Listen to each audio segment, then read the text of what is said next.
Hello guys, welcome back to the channel. In today's video, I'm going to show you how to check your active subscriptions in the Instagram app. So without wasting any time, let's get started. First of all, open the App Store on your phone.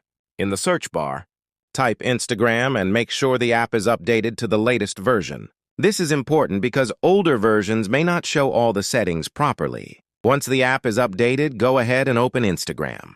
Now, tap on your profile icon located at the bottom right corner of the screen.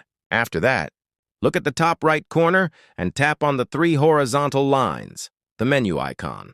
A new menu will open. From here, scroll down and find the Orders and Payments section. Tap on it. Now inside this section, you'll see an option called Subscriptions. Simply tap on it.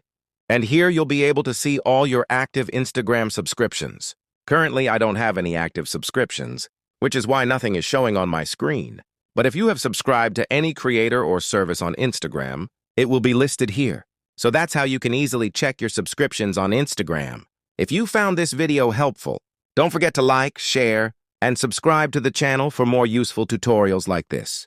Thanks for watching, and I'll see you in the next video. Take care and bye.